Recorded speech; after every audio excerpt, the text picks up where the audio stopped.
Hello, everyone. Welcome back to the Bharat Army podcast. I'm your host, Ashish Gadvi. Welcome back, everybody. We're here for week 5 of the IPL weekly specials for the Bharat Army. And what a week it's been this week in the IPL. Lots of ups and downs, lots of action, lots going on. But we start this week with the breaking news that happened this week. I'm, of course, talking about the main number one breaking news unknown to anyone before this week, that the AB in AB de Villiers' name stands for Abraham Benjamin. Who knew? Who knew about that? Did anybody actually know that? You all Every knew cricket that. fan. Okay. Actually, I've read his autobiography, and that's how I know. I didn't know before that. Right. Okay. Well, I had absolutely no idea. When they said Abraham Benjamin scored some amazing runs this week, I thought it was like a batsman from Tamil Nadu or Kerala or something like that. I thought, who's Abraham Benjamin? But unbeknownst to me, he has a very honorable biblical name. So there we are. Packed house, Bharat Army HQ again. Let's see who we have this week. So representing the Delhi Capitals, we have the return of Gurkirit. How are you doing, Gurkirit? Good. I think I jinxed my own team. Last time I was here, I kept talking about how it's a very unusual feeling for Delhi to be at the top. Well, I think Delhi heard me, and now we're back at second. But it's still unusual, must say. It's such an unusual feeling that you didn't want to experience it anymore, some might say. Who else have we got today? We've got representing RCB representing the Royal Challengers of Bangalore. We've got Vandata. How are you doing, Vandata? I'm doing good. Team is also doing good. Just one step closer to playoffs. Yes, indeed. One step from glory, perhaps RCB. Who knows this week? Representing KKR. KKR, wow. What a week it's been for them. We've got Abhijit. How are you doing, Abhijit? I'm doing good. I hope team also does good today. Oh, I'm sure you do hope that. I'm sure you do hope that. Wow, what a week, eh? Representing the Sunrisers Hyderabad as well, we've got Dipti back on the podcast. How are you doing, Dipti? I'm doing good. The previous match was awesome. It's been a mixed week, but then both were close, so very happy as a fan. Good to see that you're happy. Good to see that you're happy. And this week, representing the Kings 11 Punjab, everybody's favorite Punjabi on the show. It's Anmol. Sat Sri Akal ji. How are you doing, Anmol? Sat Sri Akal, Ashish. I'm good, doing good, and the team is doing great. Got a bit of 2 heart attacks in the game, but last time Jimmy Nisham over. Yes, indeed, yeah. What a week it's been for Kings 11. What a week it's been. I'm sure we'll be talking about them in great detail. We've also got, representing the Rajasthan Royals, we've got Ronak. How are you doing, Ronak? Well, if the team's not doing good and I'm not doing that well, it feels like a continuation of the last podcast where we were number 7, and I was glad that we are not 8, and I think it's the same feeling again. Lucky that we're not 8, and 7th is what it'll take right now. Saving grace for the Rajasthan Royals. And this week we have the return of my good friend Naresh, representing the Mumbai Indians, the man with the smoothest voice in the whole of the Bharat Army. Naresh, how are you, sir? Thanks, Ashish. I don't have words after that introduction, But the only prediction I made pre-IPL, Gurpreet would be happy. It's going to be a Mumbai-Delhi final. Yeah, quite the prediction. That looks like it might actually come true. Who knows? Now, you probably all have noticed there's one person I haven't introduced in this lineup. And that's because we're going to her first. We're going to her first in this lineup. So does anybody here watch the TV show Stranger Things on Netflix? Do you guys watch Stranger Things? So, the upside down in Stranger Things, this alternate reality that they find themselves in, the upside down where it's like the monsters live. I think we've got an IPL team stuck in the upside down this year, and they can't get out. We're going to the bottom of the table and to Chennai Super Kings. Neha, what a week it's been for Chennai Super Kings. Just to lay it out, 2 hideous defeats this week, 2 really bad defeats. The last one of which being the first time that CSK have ever lost by 10 wickets in the IPL, and that too to the arch rivals, the Mumbai Indians. Bottom of the table with only 6 points to their name. Neha, take it away. I think these are first for many firsts for Chennai this IPL season, right from being at the bottom to get defeated by 10 runs and on and on and on. But what do you do in such a situation, right? Acknowledge, yes, we've not been the best this season. I mean, there are no excuses and no reasons. We've just not been the best this season. This has not been our year. And I hate to repeat it again and again, but I hope that we do a stronger comeback. Things all over the place, nothing working for us, no spark, as what we've heard from everywhere. I'm not sure what Dhoni is actually going through currently. I'm sure it is hurting him the most, as much as it might have hurt the CSK CEO as well. But what I also think is probably next 3 matches, we could really like do a mad experiment, bring in all the youngsters, let Watson rest, let Faf rest. I don't know, probably bring Michelle Santner, right? If I'm not wrong, he was the number 1 T20 bowler at one point in time, or even currently. So just bring him. I'm not sure what is going to happen in the next season, which is going to be sooner or later, whether we'll have the auction window or not. Might as well bring on the youngsters, try it out, go do mad experiment. There's nothing to lose. So forget about this season. Concentrate on the next season now. Yeah, I think this season pretty much is a goner, really. Barring a mathematical miracle that might happen. Apart from that, everything else is pretty much off the cards. Let's talk a little bit about Stephen Fleming's comments earlier on in the week, because he made the quite astonishing comment, really, to suggest that this team has run out of steam. What did you make of that? Run out of juice, actually. Steam was Dhoni's word. It was run out of juice. Right. Run out of juice. Run out of Okay, juice. no juice. What did you think of those comments from the coach himself? I think Fleming and Dhoni have been both very vocal about the team's performance. There's no hiding, and they have clearly shown in their words the disappointment that they are also facing through with the team's performance. And I think when probably we would have thought of Chennai 3-4 years back, I'm sure they would have anticipated that there would be 1-2 years where, you know, all the players will actually fall under the senior categories, and they may have to probably completely go overhaul and change the team. Probably 2021, I don't know, maybe is the year to kind of let go of senior players also to add, not because of the age, because they're not performing. Nothing to do with the age. We have Imran Khan, who's got Pakistan World Cup at 40 also. So I'm not even counting the age factor here, but because they're not performing, and probably they anticipated that there would be 1 year where things or the team for Chennai will completely go change. I think probably next year is that year where we need to bring more youngsters in and give them more responsibility. But he's right? He's run out of juice. I've said earlier also, there's no energy, enthusiasm, there's no zest. You know, we have to do, die, go, win. I remember Chennai's strategy has always been to drag the match till the last over, like the death in the match.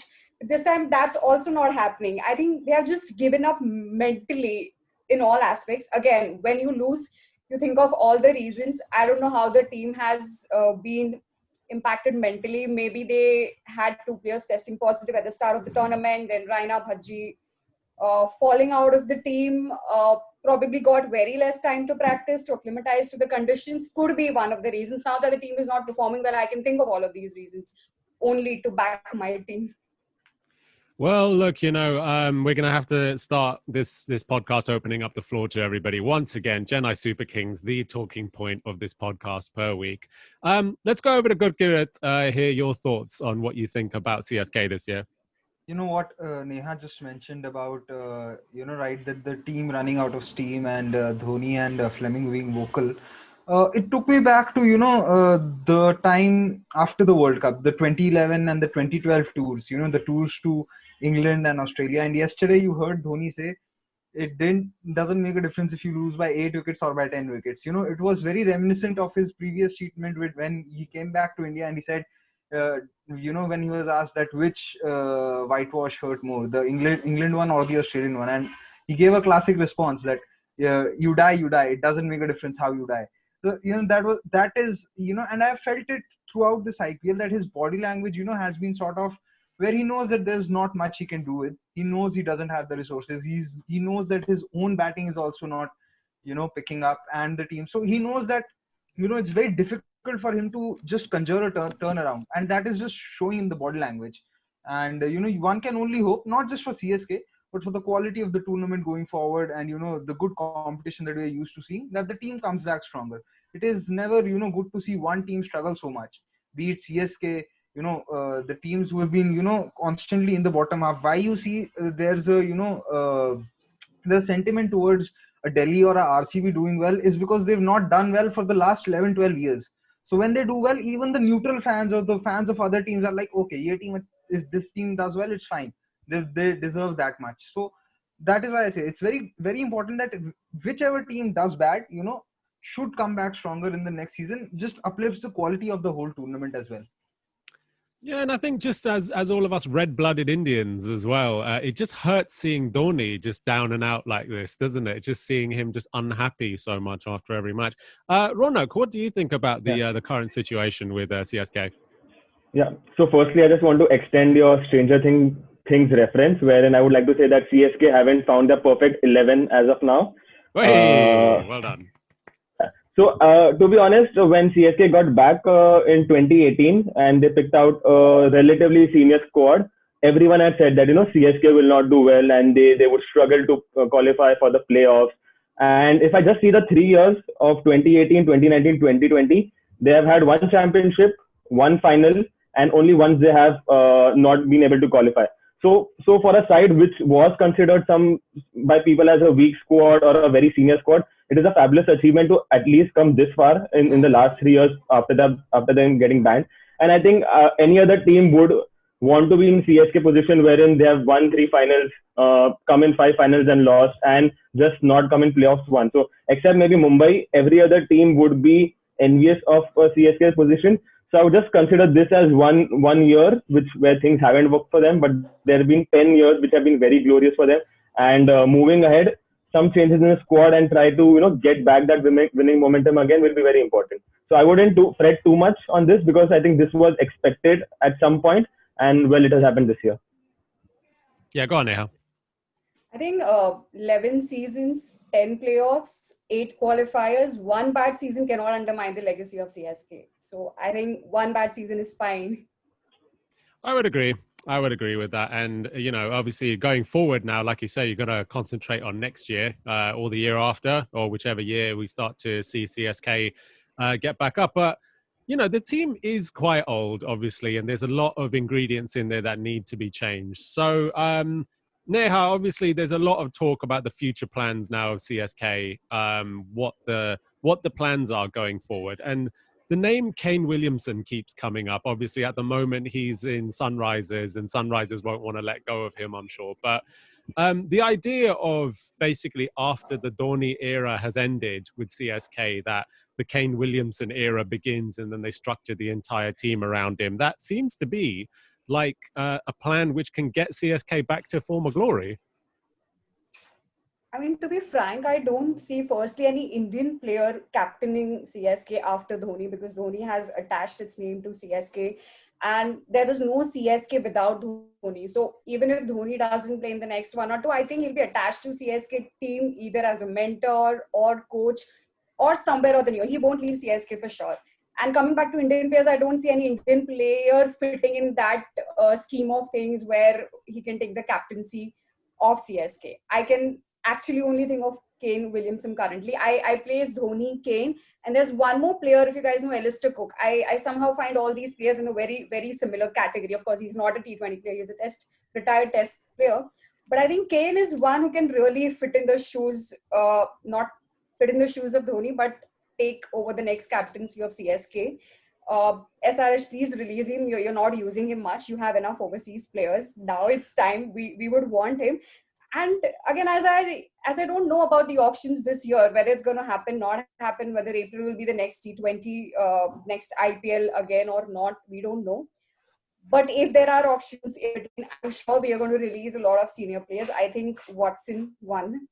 We should release Kedar. I think done and dusted. We don't need Kedar. We should release Watson as well. Faf as Piyush Chawla. And I think Faf also, yes, he's doing great for us. But if we are looking for a new CSK team altogether with a younger scheme of players, might as well get all the young players on board and just go for it now. I mean, now create a team for the next 4-5 years. Let's not think of 2-3 years where we get older players and again they get old. Might as well get a little younger, a mix of young blood plus experience and quality, so that we have a good combination. Well, Lord knows that they prefer an older base in Chennai. Obviously, Rajnikant is still the hero in all of these movies years later. So there we are. Dipti, real quick, what do you think of the idea that, we keep hearing these rumors of Kane Williamson off to CSK to be their new main focus and captain? If our management has, even if they keep little bit of mind into it, they won't release Kane Williamson.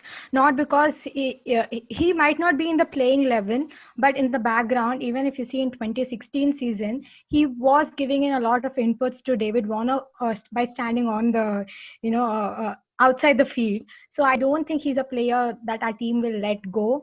And I hope they don't, because it will be very painful to see Kane in any other team but SRH. He's been with us since 2015 and 5 years. We just can't see our team without him. And I really think if in case they have to let go any foreign player, they would let go of a Bairstow and bring in some Indian opener like Shikhar Dhawan to fit in the balance. Yeah. Well, time will tell what's going to happen with CSK. It looks like they're going to be rooted to the... Yeah, go ahead. Yeah, Faf can also take on the captaincy of CSK, right? Don't you think? Because he's been with the team, he knows how the team does. So I think he can also take over the captaincy. Like, what do you think about it, Neha? I think we need a fresh approach and fresh start altogether. As per the rumors of what I've heard, that Dhoni will probably play the next 2 games is what I've heard from the management. I don't know what Dhoni has said about it. He's Dhoni. He'll just wake up one day and say, "Oh, I'm retiring. I'm not playing the IPL anymore," or something like that. I think if that happens, then we need a fresh start altogether. We need a new person in, and I can't think of anybody else but Kane to fill in those shoes. I would maybe get in.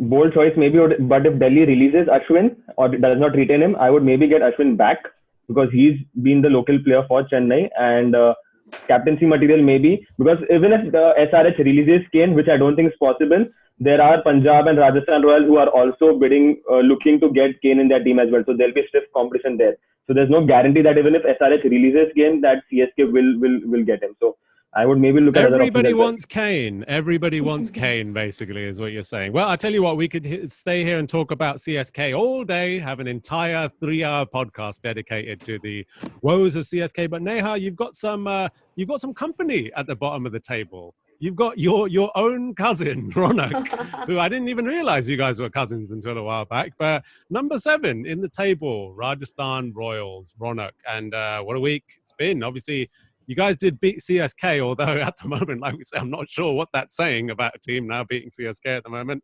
But a bad defeat to Sunrisers after that. So is all hope lost now, or are you still holding on? I'm holding on a little bit, because the 2 matches that we have to play are against KKR and Punjab, which are basically our opponents for the top 4 spot. So basically those become 4-pointer. If there were any other team, I would have lost. So, but since it's these 2 teams, I'm still keeping some hopes. Obviously, the defeat against SRH was a very demoralizing defeat, because if we would have defeated SRH there, then our team would have been back on track. We would have defeated a very strong competitor for the top 4 spot, and we would have been ahead of the other teams as well. But now I think it is we'll have to rely on other matches as well, which is it's like a 10-20% chance, I think, that we would qualify for the playoffs. Yeah, of course. And don't forget, of course, Sunrisers were not in good form coming into that match as well. So it was a really, really important match, which you faltered on. Once again, looking at the composition of your team and stuff, there's a lot of tinkering going on at Rajasthan Royals. And it seems like, once again, even though we're over halfway through this IPL, the exact plan of what that opening 11 is hasn't yet been reached. Yeah. So I think if you read any tweet, any article, any expert talking, or any average cricket fan, he would say that the batting order of Rajasthan is completely wrong. Everyone, I think, has got that except the main people, which is the team management. So I'm not sure what is the idea behind that, because everyone's saying the same thing, that you play Josh Butler at the top, you play Ben Stokes at the bottom. It's as simple as it can get. There is no rocket science to this. So and the other worry is that even if you're playing Ben Stokes at the top, there is no justification or a comment from the team management or from Smith that, these are the reasons why I would want Stokes at the top and this is what we are backing. But there's no logic which is coming across to the fans as well. I mean, you pick up any normal person who doesn't even follow cricket. You tell him that, there are two batsmen. One is Josh Butler, who opens for T20, opens for England. Where do you think he will play? Anyone who doesn't know cricket will say that Josh Butler will open. And if you show him Ben Stokes' record, he's doing fantastically well at number 5 for England. And anyone would say that he should play at number 5. So I really don't understand the logic behind the batting changes. And another problem is that the players themselves are not in form. It's not like even if Stokes batting on top, he's doing anything great. So if you play him at 1, 2, 3, 4, 5, the performance remains the same. So batting is a very big concern, and I think it's a bit too late for us to do anything with the balance right now. Well, you talked about the bottom of the table, and at the moment you're just about staying off the bottom position, only because CSK have obviously had such a difficult time of it. But is the difference between you being 7th and 8th, is that difference really just Jofra Archer and the fact that he's been in such great form at the moment? Definitely. I mean, I think the few matches that we have won are because of two people, Jofra Archer and Rahul Tewatia, who have been consistent. So Tewatia has been consistent with the bat and ball as well, I mean, which is a big plus. And I think Jofra Archer has been the standout player. I mean, I really feel actually bad for him because he's in a team where there's no one supporting him right now. I mean, he's got 15 wickets in the tournament, and the second highest for us is 7. I mean, the difference in class itself is so much, wherein he's doing a single man's job. Against SRH also, if you see in the power play, Jofra conceded only 5 runs in 2 overs, whereas the remaining 4 bowlers conceded 53. I mean, it's a huge difference of quality. And I think that is where we are struggling right now, wherein there's no support to Jofra at all. If maybe BCCI or IPL can introduce a rule where a player can bowl 10 overs maximum, I mean, that would really help us, but I don't see that happening in any foreseeable future. So till the time we don't get quality replacements, I don't think so. Jofra will have to handle everything alone on his own. Well, look, you mentioned one of the things standing between yourself and the number 4 position, or like climbing up the table or giving you some hope, is Kings 11 Punjab. And what a week they have had. I'm sure we're going to spend a while talking about this team. Anmol, you beat Mumbai Indians and Delhi Capitals in the past week. And we need to spend some time first talking about that Mumbai Indians match. 2 super overs in that match. What were your emotions like? Oh, the Kala Chashma are going to come. Oh, look at that. Perfect. Perfect. Kala Chashma coming on. So, Anmol, what was that match like for you? That's for the man who's not present here right now. I want to show him, but unfortunately he's not there. That was a match. I literally got a heart attack there. But after the Chris Gale 6, I was really calmed off, and after the Mayank back-to-back 4s, that was amazing. And Mohammad Shami and Chris Jordan executing the Yorkers, that was perfectly fine. Yeah, it was basically like, in Gully Boy, how they have like rap battles. This was basically like a Yorker battle that happened between Jasprit Bumrah and Mohammad Shami. It was absolutely magical to watch those 2 super overs. But Mohammad Shami pulled it off. Yeah, I will say that only the one thing commentators I heard of commentators that they were saying to Bumrah that ek sher to dusra sawa sher. Right. I feel good about that. Both of them are Indians. If we are seeing IPL as a short term, and we are seeing India as a long term concept, and we are having the more of experience in this.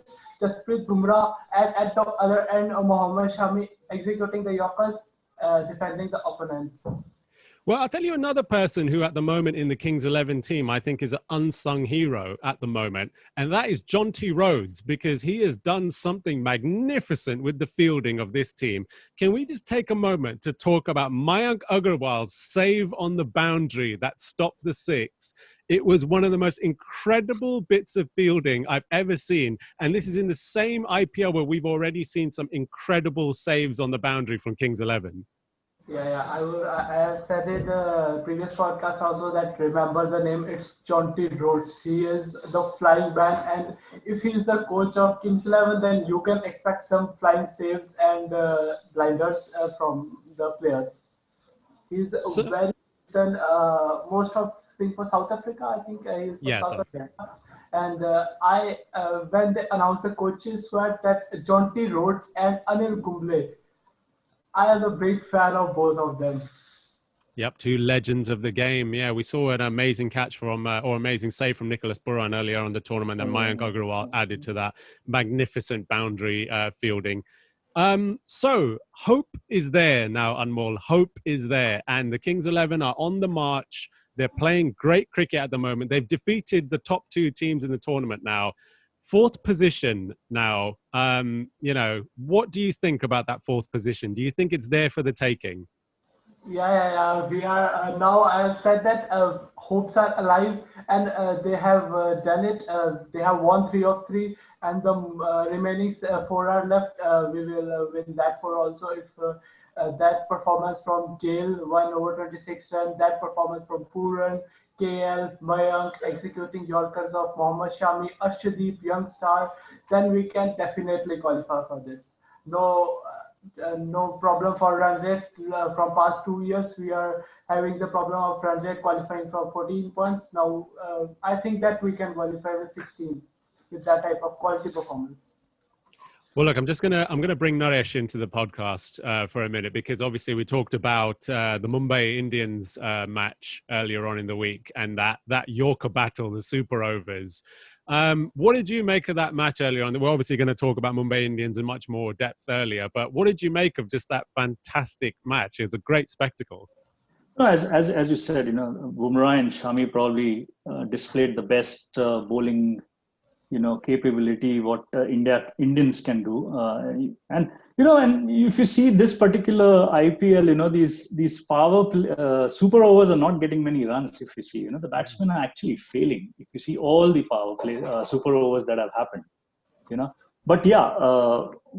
Mumbai setting 176 itself when they had already lost 3 wickets in the power play, so that was a good target, and I think Punjab did well to. They should have won in the 20 overs, the way they were going. Yeah, that run out of the last ball of Chris Jordan, we see why he ran maybe 5 yards more than what he should have. But yeah, that's part of the game. Many do that; it just goes unnoticed. So yeah, but the main thing was that the decision making of KL Rahul, I think he's getting more and more confident with a much more stable side now. They were at the bottom in the first half. I think Chris Gale in the first game when he played, he did say when he was interviewed that I'm ready to bat at 3. So was it being spoken earlier? Was it not spoken earlier? They know the best. But yeah, it looks a much probably the only side which looks promising enough to now make a comeback.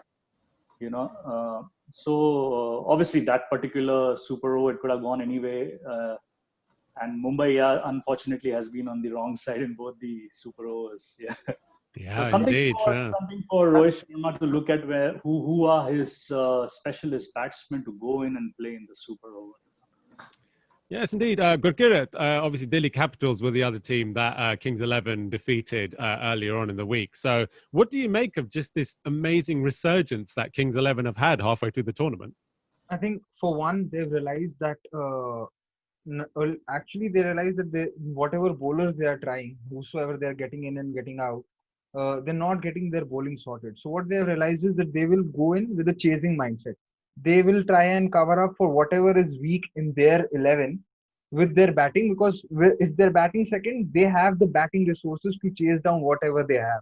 They've strengthened their batting even more. They're like, okay, we'll take this risk. And if you see all 3 games that they won it by chasing. Right. So that also sets a good tempo for them. Apart from this, it is also sorting out KL Rahul's batting in the power play. If we saw in the game against Mumbai, he took down Bolt. Before that, like even in the last 3 games how he has played, despite that, he still has the most dots as a batsman in this IPL and the most singles. So chasing has also helped KL Rahul better his intent And a word for Nicholas Puran. What he has shown in this IPL is that whenever he's around, you just don't bring in your fifth bowler. It makes no sense, because if you get in your fifth bowler, even if he plays a short innings, if you saw against Mumbai, he played a 12 ball 24. But that 12 ball 24 was very important in the context of the game, because it allowed KL a little more time and took the pressure off the incoming batsman in Punjab's team. Same against what he did against Delhi. So I think what is working for them is that KL has found his range of strokes again, batting more aggressively without taking much risk. And Nicholas Puran is being a special talent that everyone was touting him to be. So yeah, I think if they keep on chasing, they might keep on winning. But it would be interesting to see how they go about if they bat first. Yeah, Ashish, and I want to add to that is one team which has immediately learned from mistakes and corrected it during the course of the tournament. They were suffering purely. It's not that Cottrell is a bad bowler. Ashdeep is a similar left-arm bowler, but probably Ashdeep has been more effective. And honestly, I would have liked to see him bowl the super over instead of Chris Jordan, the second one. But what they have done well is they've corrected their mistakes. Maxwell, we all felt, I think he's got a long, run in the tournament. But Maxwell has been opening the bowling even in the Big Bash, and they made that correction and got him on the top. And with the wickets now being more and more slower, obviously RCB was the first to start with Washington Sundar. So, that is something which has been quickly improved by KL Rahul. And that's why we all are so optimistic about Punjab doing much and more better in the coming games. Yeah. Neha, what did you want to say? I actually wanted to go back to Mumbai. I think last week we were discussing what is one thing that stopped Mumbai from winning. I think it's the super over. They are choking in the super over. All the 3 super overs they have lost. Yeah, I mean, obviously we're going to talk about Mumbai later on. But, Ahan last week, when he was talking about the weaknesses of Mumbai, said death bowling. Death bowling is their weakness. And so it might come to pass. But we'll talk about that a little bit more later on. I want to give the last word to Anmol, again, talking about Kings 11 Punjab. But obviously, they're on the march now, hoping for a 4th position. If I can just ask you, Anmol, T20 World Cup that's coming up, surely the first name down on that list of players going over has to be KL Rahul at the moment, doesn't it? He's playing sublime cricket. Yeah. I would say that he's playing class cricket, as class as 5-letter, and so does Rahul. He's playing a fantastic cricket. I must say that he's on the T20s ranking 4th number batsman. I think that his name should be before Virat Kohli, I think so, in the list. And after that, Mohammad Shami we are having as a T20 bowler, fantastic. And we don't think we are producing more middle order. I think that these 2 players from our team will get the cup. T20 Cup is for India. Yes, indeed. We certainly hope so. And, just on a personal note as well, I really hope Kings 11 do well in this tournament, just so I can see that big smile on Anmol's face every week, because it is all I live for at the moment. Right, moving on in the table then, moving over to Sunrisers Hyderabad, who are still holding on by the skin of their teeth to that 5th position. Deepthi, a vital victory against Rajasthan Royals earlier on the week. And finally, we saw Manish Pandey come good as well. He clearly listens to the Bharat Army podcast with our big discussion about him last week. What did you make of this last week with Sunrisers? Starting off, this is the word for this. The previous match is satisfying, because if you see, this is the first time in IPL that an Indian pair made up a century partnership, and it is something that we are very proud and very happy about. And speaking of Manish Pandey, the way he spoke after the match in the press conference, it actually felt like he heard our podcast. So that's like, oh, I thought like that. And the team's performance, even I'll tell holders, come back into the SRH squad after all these years. He has done very well with the ball and took some crucial wickets at the right time. And even Vijay Shankar and Manish Pandey are the 2 most attacked, if I say the least, on social media for SRH. And same goes with RCB, Siraj. These players doing well and being them Indians, and Siraj is an Hyderabadi. And Manish Pandey is plays for Bangalore, so it's like a crisscross. So the whole week went on very well for Hyderabadi people overall. So it was this match was good. Yeah. Yeah, we saw some back and forth on Twitter between the Sunrisers and the Rajasthan Royals Twitter accounts with talking about Hyderabadi biryani and all of that type of stuff. So, I mean, going forward now, obviously that fourth position is like the coveted one that everyone's fighting over now. You've got Kings 11 right behind you. You know, it's almost like an F1 race. You've got, you know, looking over your rear shoulder, you've got Kings 11 steaming in behind. Just above you, you've got KKR. We'll move on to them. But fourth position, are you hopeful that that fourth position is going to be yours? It will be a very, very, very difficult coming up matches because it's with the top three teams and Kings 11 Punjab who just rose like a phoenix out of they were the first team that they thought are out of the race, but then the way they pulled it inspires all the other teams that everyone can do it. And being honest, Kings 11 Punjab is one of the best teams that might not have shown in the points table, but then they have a really good side. That's what I think. So it will be a very tough, but I think the morale of our team Sunrisers Hyderabad is very high. The area that we were lacking was our middle order and our Indian players not being good. But now that Manish and Vijay did what they were supposed to do, it is a good thing, and I think we still have a chance. Yeah, we can. The only thing would be we want KKR to step down, and we will rely on them losing today. Yeah. Yeah, obviously a vital game for you today with Kings 11 Punjab. Obviously, that might make or break, either of your seasons. Who knows? Ronak, what's your thought on Sunrisers? So I think Sunrisers, the positive for them is that the Indian players are performing, especially after Bhuvi's injury. We thought that their bowling would derail and, who is going to shoulder that responsibility. But the bowling's looking decent. It's not like as if they're going for a lot of runs. They're controlling the innings well. It's interesting to see how they go ahead without maybe a Warner and Bairstow performing that well. I mean, you see Warner's previous seasons, he scored like 700, 800 runs at will. And I think this season he's not been in that much form as we expected to be.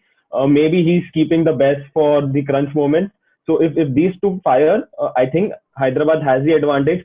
Majorly because you normally see that the fourth spot normally goes to the team with the higher run rate. They normally tied on points and the team with the higher run rate normally goes through. And in this case, Hyderabad is the only team which has a positive run rate. And I think if they can defeat Punjab today, I think they would be in pole position to get that fourth spot. Yeah, Dipti, what do you think? Talking about net run rate, all our previous matches were very, very close matches where we lost by inches, and that is where we have an added advantage. Yeah, it is very painful to watch our team lose by those small inches and not hitting 1-6 or 1 run or one KKR match. I wish they'd taken that run. I guess it was Rashid or Samad, I'm not sure. Yeah, he didn't take the run. There could have been a misfield or something like that. So those things are hurtful. But then by these close victories or close losses, they reflect on the net run rate, and we are having a positive. Always Sunrisers has a positive run rate. Even previous season also, we qualified with 12 points because of our run rate. So I think run rate is one important factor that is positive, and it is a good sign for us. Yeah. Yes, indeed. Well, we talk about that fourth position, which everybody is clawing at the moment. It's like some gold at the top of a pole, and everyone's trying to climb to the top to get that. But there is a team occupying that fourth position. Let's not forget about that. And it is the Kolkata Knight Riders. And Abhijit, wow, what a week this has been for the Kolkata Knight Riders. Last week I said that if KKR were a movie, it would be Hera Fairy.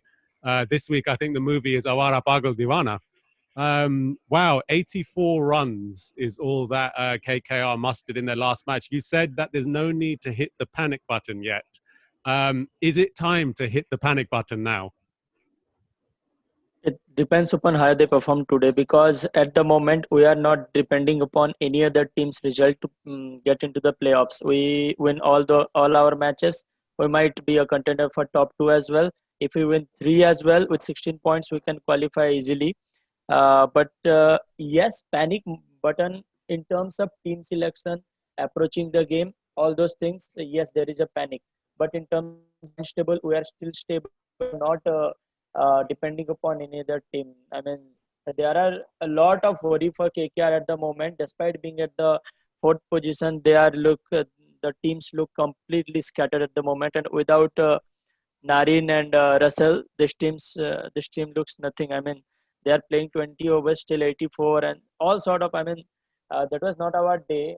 Someone like Siraj who took advantage of the wicket and all. But if someone like Siraj is taking the advantage of the wicket, then we had the best bowler in Pat Cummins, who should have swung the ball both ways and at least could have done anything. And if anyone could notice, there was one referral where DK told like bat and all. If it was a bat, then it could have also gone for caught behind anything. I mean, there was no sense basically when we were defending a low total. Our favorite Gambhir was on the commentary on that day. I mean, there are no enough slips. You should at least go with 2 slips and a gully. And a captain like Gambhir would wear the helmet himself and set himself at the short leg. That was also missing. So the approach, it is completely missing. There is a panic button pressed in terms of the batting, because there are 2 good innings, one by Rahul Tripathi 80 and other by Shubman Gill 70. After that, only 2 50s has been scored for KKR, one by Nitish Rana and another by DK. So in 10 matches, only 4.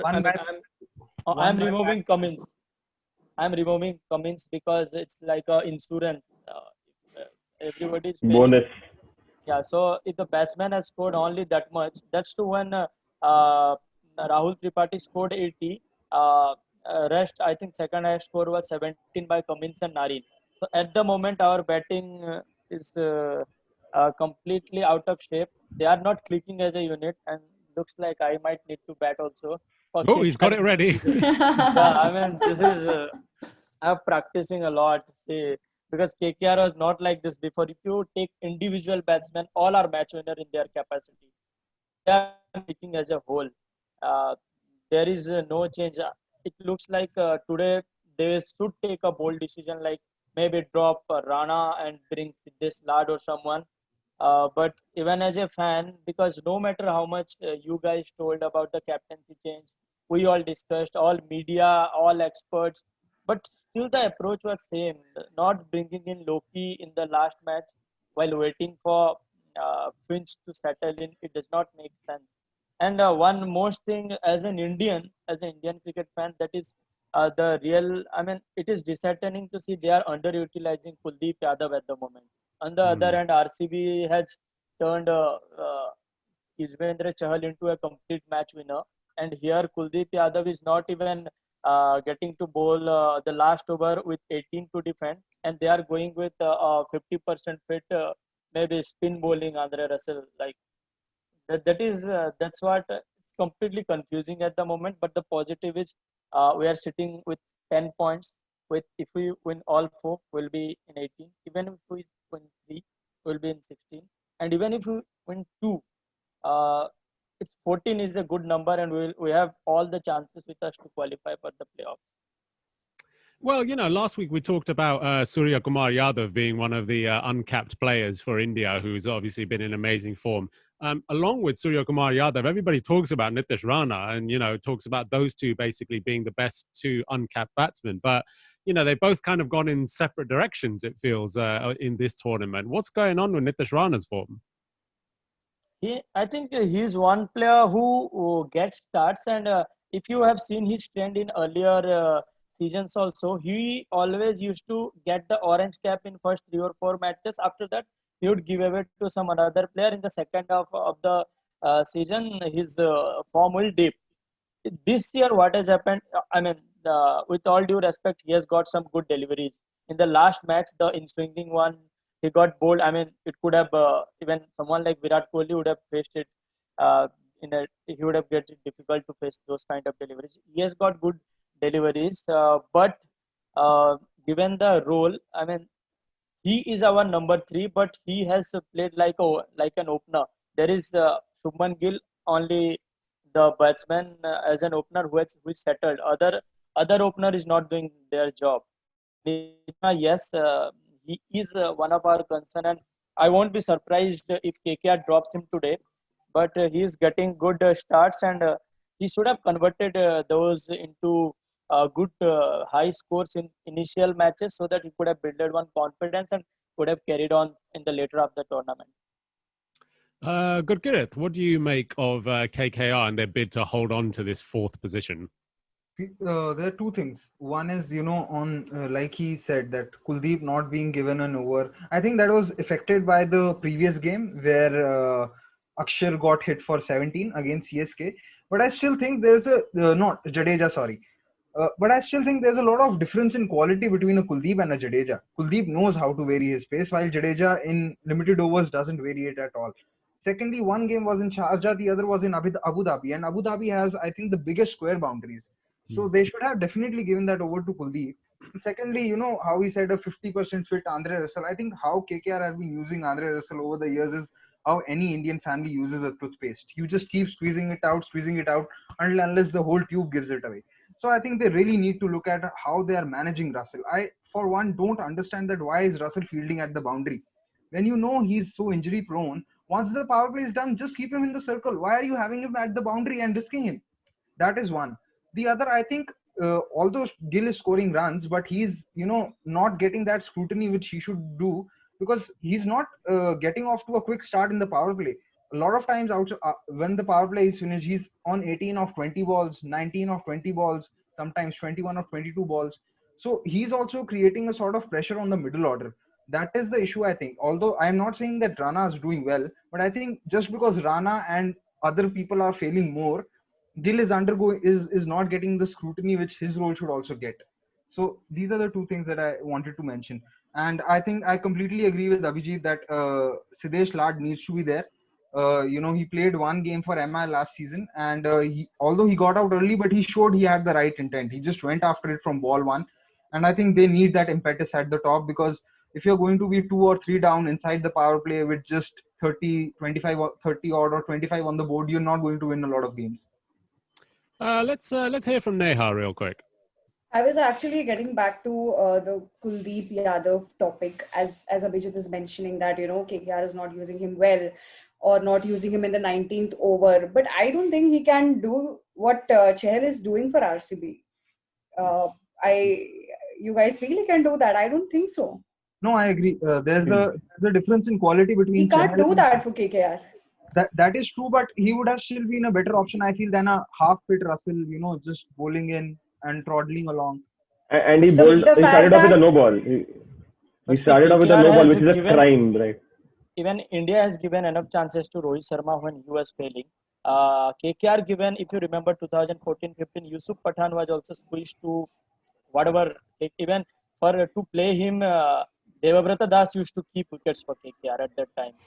So if you want to give someone like Kuldeep Yadav the confidence, he is a match winner, and the kind of that Chinaman breed.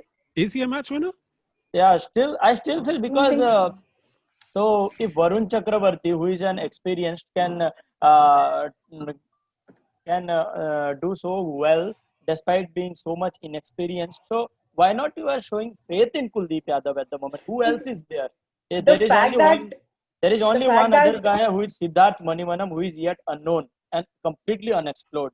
So when Sunil Narine was banned, I mean, if you are playing him, but do you guys think, okay, he might not be a match winner, but he's still better than a 50% Andre Russell, who was not finding it to. I mean, he could barely run. So what is the point? Coming to your point. If you remember Gurkirat, Kuldeep Yadav defended some 5 or 6 runs and got Delhi Capitals into a super over.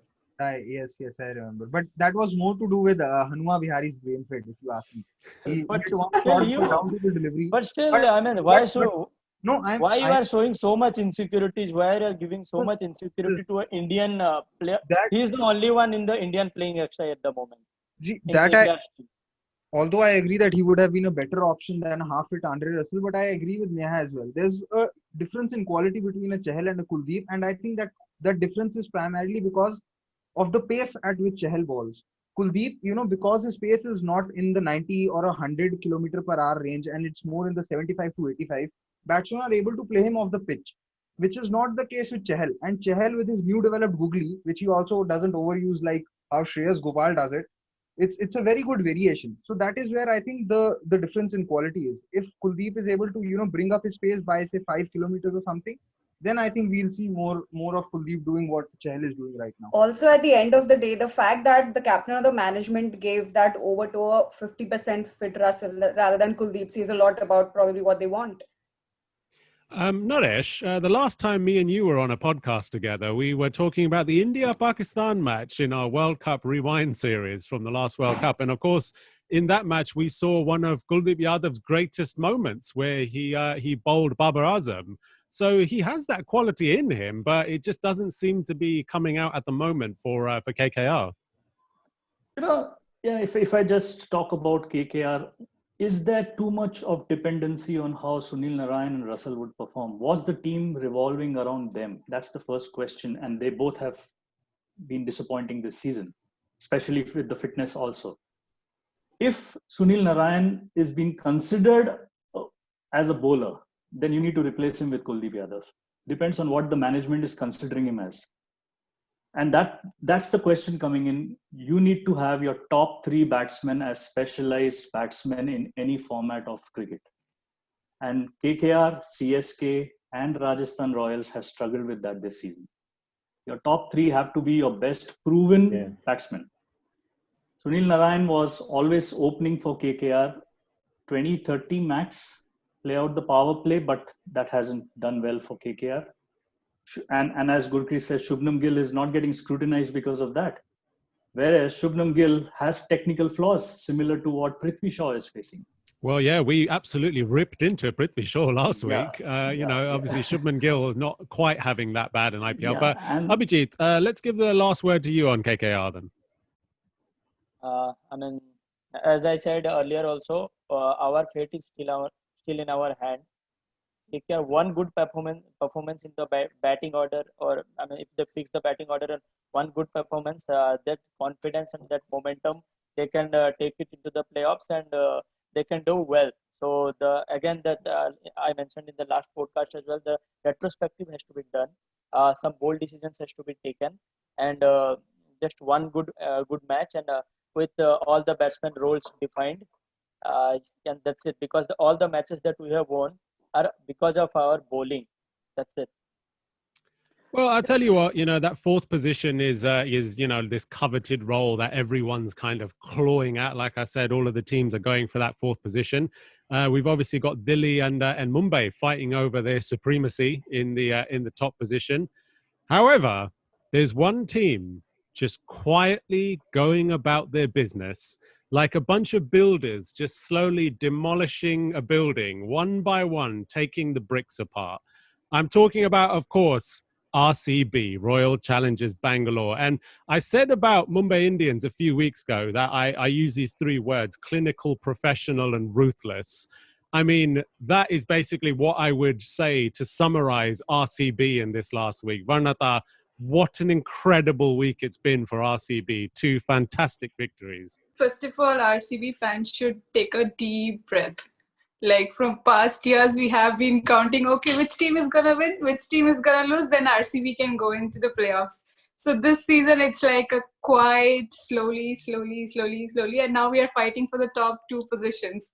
Hopefully we get into the top 2 positions, but then last match was a comprehensive victory, against KKR. We were like totally one-sided match, and then our star player, Siraj, I think he bowled 2 overs and then taking 3 wickets, giving 8 runs with 2 maiden overs. I mean, that's phenomenal, right? We never expected that too from Siraj. I think even he wouldn't have expected from himself. So yeah, it is just going quietly, and then we hope that we will have a final between MI and RCB. That's my prediction.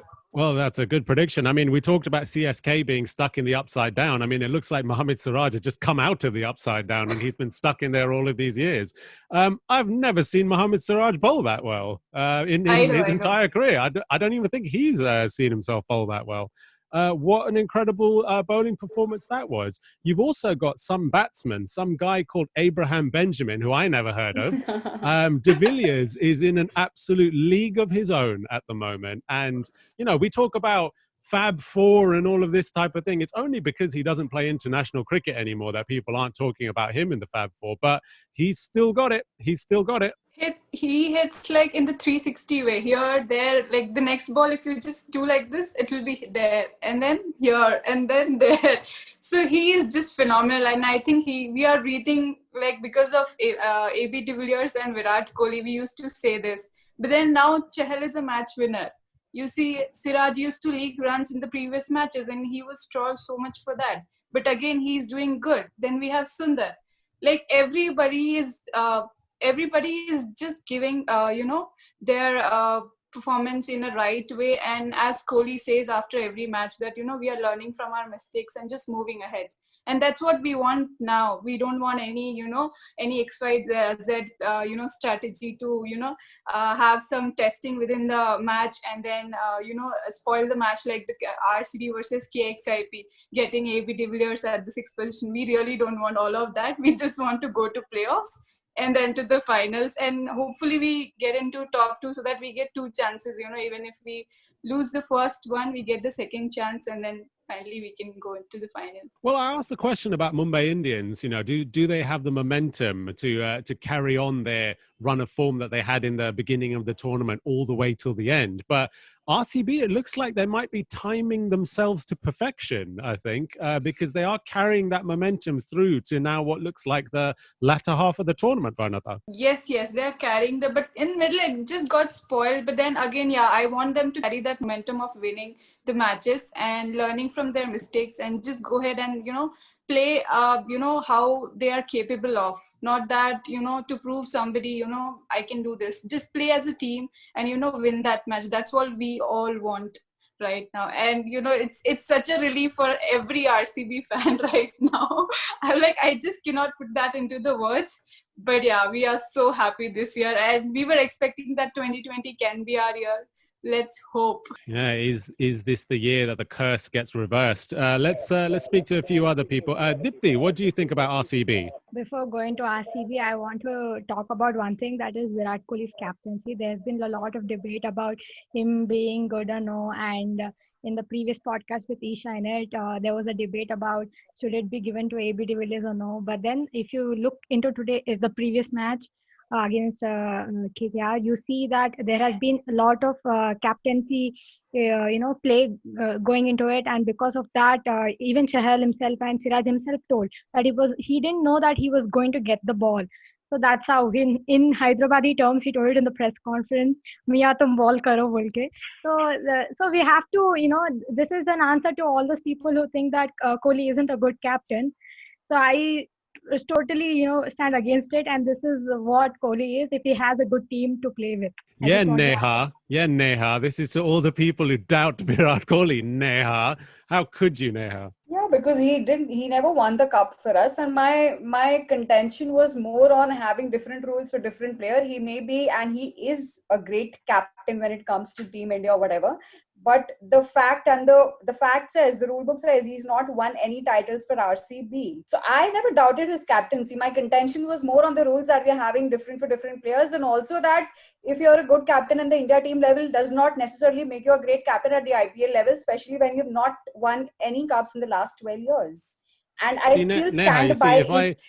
If I was a CSK fan and somebody just said that to me about Kohli, I would have said, well, it's everything that MS Dhoni's taught him. That's why he's, captaining well at the moment. Let's go over to Ronak. Ronak, what do you make of RCB and their year so far? So, as I mentioned in the last podcast as well, I think I'm sticking my neck out again and saying RCB is going to win it this year. Primarily because their bowling has been excellent. I mean, when have you ever heard that, that RCB's bowling is winning them games? you see the economy rates right now. They have 6 bowlers who have economy rate under 8. I mean 6 bowlers except Udana. Even Shivam Dube has an economy rate under 8. I mean, in the previous seasons, we have seen Ambati Rayudu and Dhoni hitting around 120 runs in 5 overs in the death of against RCB. Hundreds of times we have seen RCB's bowling going for plenty of runs in the end overs. But this time, I think the bowling has been winning the matches, which also helps that since RCB has a top-heavy batting lineup, wherein they are majorly relying on earlier seasons, Gale, AB, Kohli, now Finch, AB and Kohli. For a larger score, a number 5, number 6, number 7 they would face difficulty in chasing them down. But because their bowling is so good, they are not getting those 200, 220 targets, and that is why a number 5, number 6, number 7 is not needed at all, right? So because of their bowling, I think RCB has a very, very good chance. And even if you see the fixtures going ahead, RCB have slightly better fixtures than DC and MI because, sorry, but RCB has to face Chennai, which I think those are easy 2 points right now. So I think if they get into the top 2 spots, they are definitely winning this title. Yeah, let's have some other people have a quick chat about RCB. Very quickly, Neha, go on. I know what you want to say. I think I was actually trying to compare RCB with MI. So with MI, the thing is, even if you take Rohit Sharma out, the team can still go on and win the matches for us. I don't think I can say the same for RCB. If you take the top 2 players out, they will fumble definitely. So that is one kind of differentiation I can clearly make between MI and RCB. But we have AB de Villiers. You Yeah, remember but ours versus RCB. Top 2 players, I said, probably if they're out, the team will fumble. But this time the bowling are the top players. I don't think AB and Virat are the best players right now. I think a Chahal, a Saini and Morris are much more vital players than an AB and Kohli this season. So I said top 2 players. Like, I mean, overall. plus, they do have Devdutt Padikkal as well, who's so good that he's keeping Parthiv Patel out of the team. So Anmol, what do you have to say about RCB? RCB is one of my favorite team after Kings 11 Punjab. Oh, it's true because they have given us so much great players, Gale, KL Rahul, Mayank Agarwal, and many more players they have given us, and they have been the phenomenal team this year. I didn't expect it from them this year too, because last year performance was not good at all. But this year they gave us 4 points. I am happy with this team now. Okay, well, I'll tell you what, before we move on to the top 2 teams, I'm going to give the last word to Varnata. So one question, Varnata, we're talking about T20 World Cup, obviously coming up. Washington Sundar, is he getting onto that plane? Yes, I think so. He should be going in because he's just phenomenal this season. And from the start, if you see, he hasn't given too many runs. And our power play is, when he's bowling in power play, he's good. And when he's bowling after the power play, he's too good. So yes, he should be going. Okay. My thought. Right. But one thing I want to add with the captaincy of Kohli, we did not win cups because our team was not supporting. It's always a team effort, now you see CSK, the team is not there. So Dhoni cannot do everything alone, right? So even the team is not performing well. That's why, we see this kind of results. But same was happening with RCB. For so many long years, the team was not performing. Either the bowling was weak, no finisher. And if the top order batsmen go, we just collapse. And even we had the death bowling problem, this question was arising every year. So yeah, the team was not supporting. That's why we don't have any cups. So hopefully we get this year. So that's why there should not be any question on Kohli's captaincy on that. Well, yeah, the lack of cups and the history of RCB, lack of depth in the squad seems to be the consensus that everybody has had on this podcast. And here I was thinking that the newspapers were telling us it was Anushka Sharma's fault. So second in the table now, the Delhi Capitals, holding on to that second position, the tug of war between first and second that keeps happening between Mumbai and Delhi.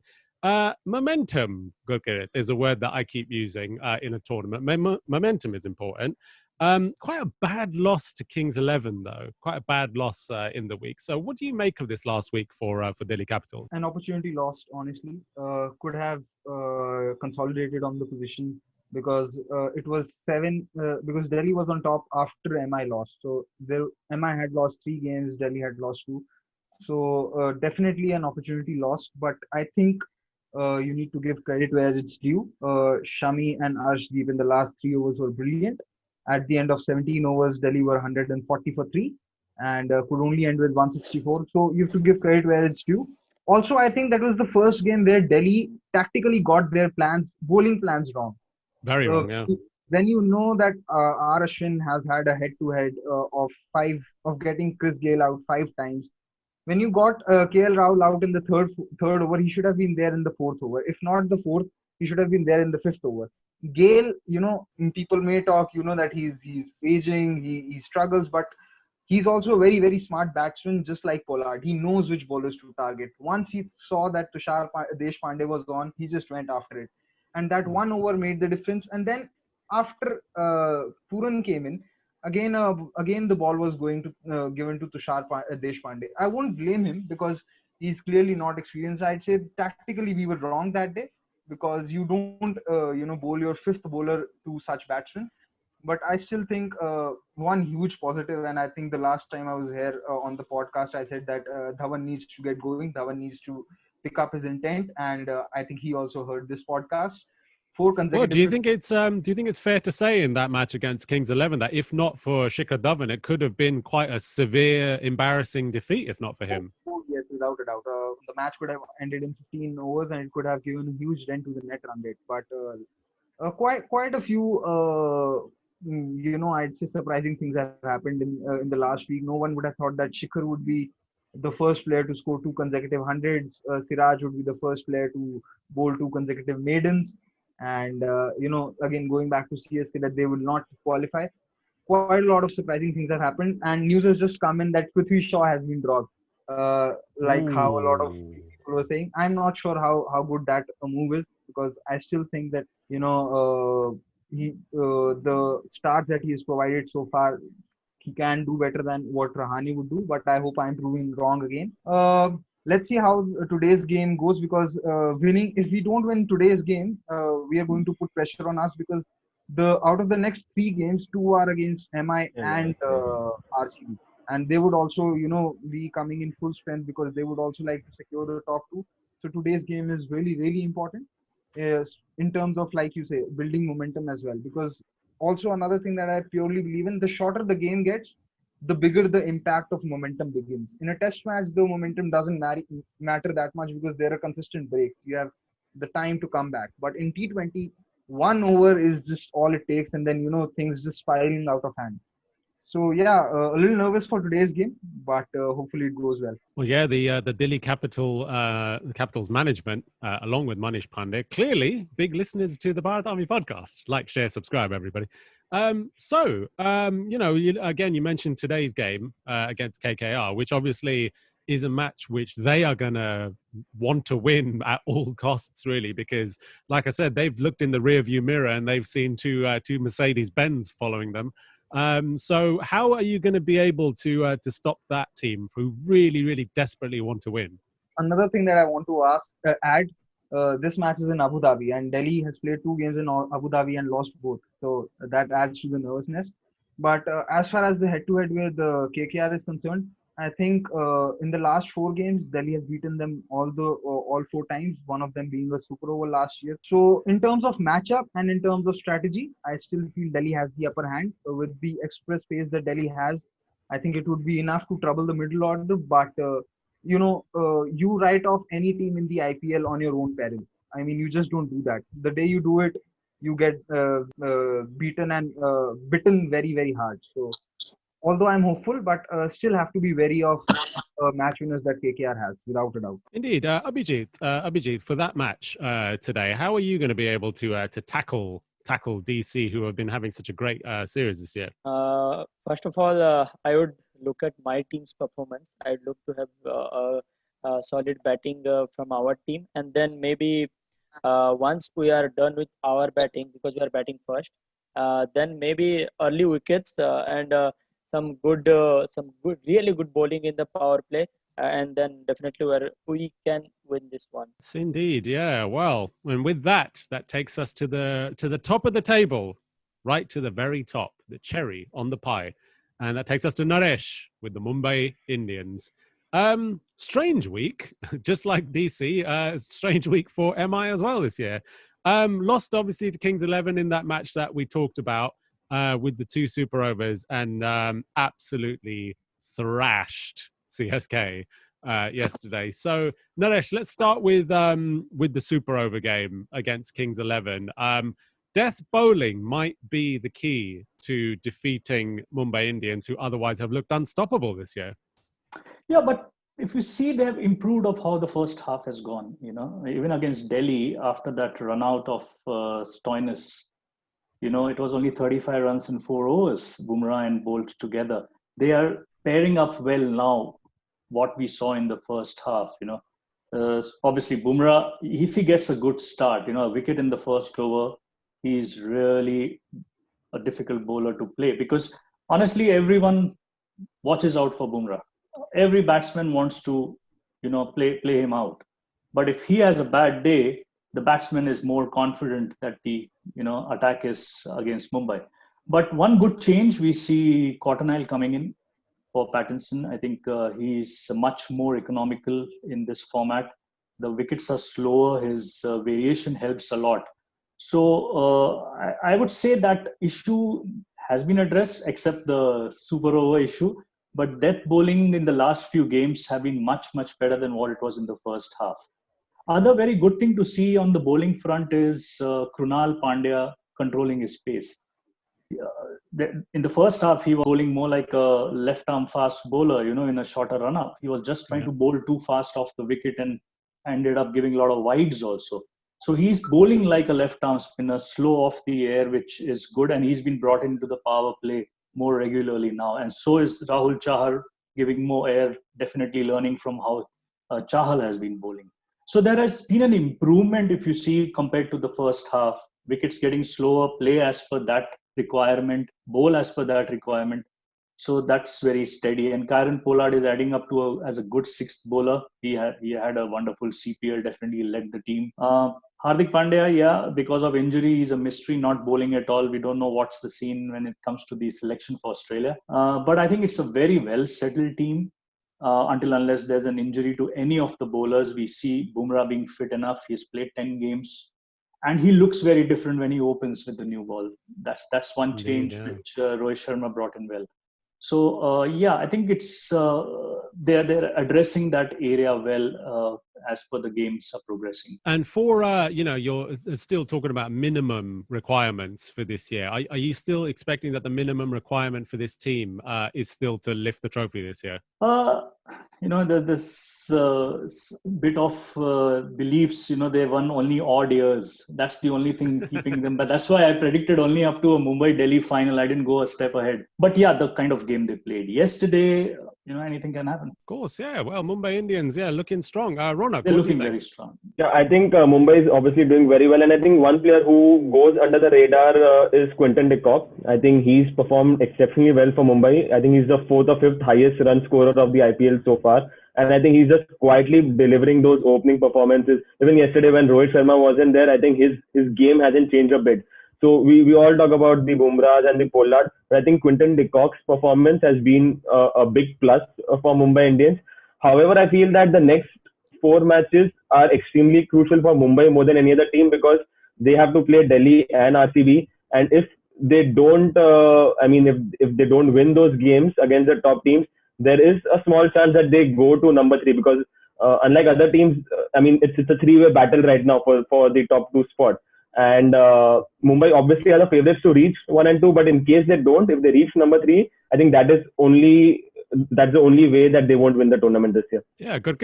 What do you think about the Mumbai Indians? Like Ronak mentioned, the remaining 2 games, must not forget, one of the games is against Rajasthan Royals, who has had a very good record in the last 5 games. They beat Mumbai in both games in 2018, both games in 2019. But, going back to the previous point as to what a weakness could be, see, Bolt has been a part of Delhi for the last 2 seasons. Somehow, I still feel that he's not a reliable bowler at the death. And I think Coulter Nile is slowly going to get there. But like I said the last time I was previously on the podcast, you cannot outbat Mumbai.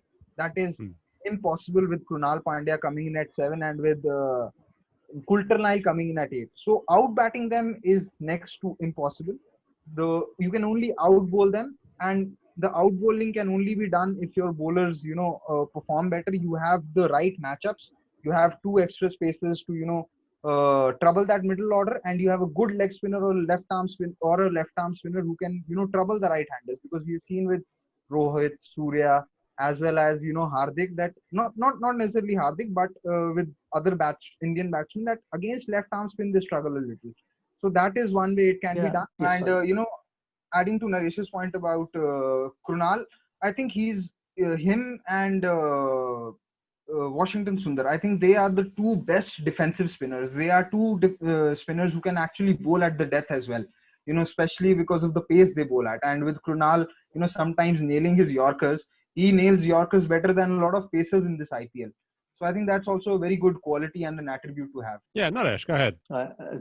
Kind of a little lost.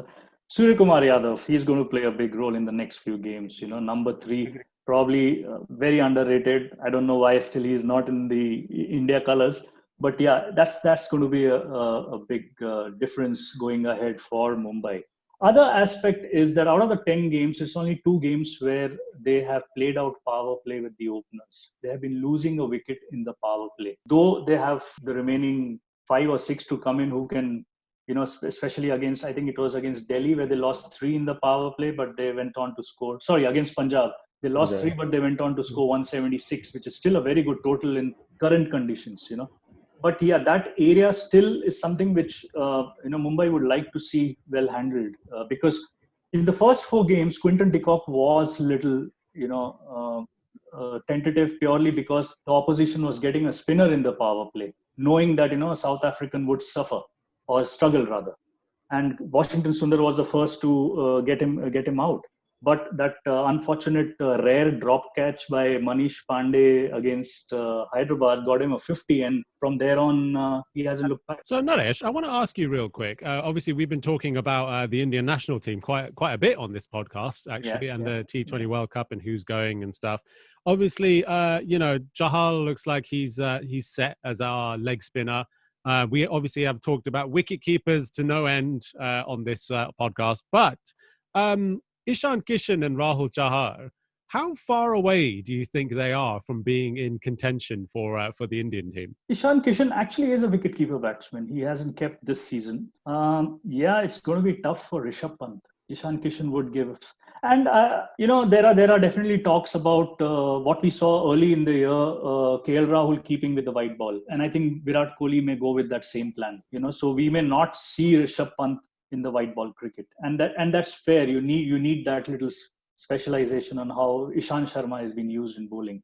So KL Rahul definitely is in there as a wicketkeeper batsman, first choice. It's all about the second choice, what happens. And in that case, Ishan Kishan could be there, but will struggle to make it to the top 11. He may be in the standby list for sure. Sanju Samson, very, very good potential, but he's not been that consistent this year. Yeah. All right. Well, with that ends this week's IPL podcast. Thank you very much, everyone. But I want to end it with something a little bit different this week. I'm going to do a very quick vote. This is a democracy, everybody. So we're going to do a vote. T20 World Cup. Hands up if you think Shikhar Dhawan should open the batting for India. Hands up. Wow, no one. Oh, maybe one. There's so much of talking about KL Rahul and Mayank Agarwal. Shikhar Dhawan had to prove himself. That's what pressure is. That's what competition is. He's done well. Yeah, he's caused a conundrum. So he is still up there. So hands up then, everybody. Rohit Sharma and KL Rahul partnership. Everybody happy with that? Yeah, Naresh, not really. Who do you think should open? I'll still go with Dhawan and Rohit Sharma, Virat 3, KL Rahul 4 for a T20 game. Yeah. Oh, so Shreyas Iyer is not making it into your top. Fair enough. Shreyas Iyer / Manish Pandey at 5. Oh, Manish Pandey. Okay, fair enough. Well, I'm sure we could do a whole other podcast about who should go to that World Cup. But thank you very much for joining us this week, everybody. Like, share, subscribe, and all the usual platforms. And we'll see you all next week. Peace out, everybody. Yeah,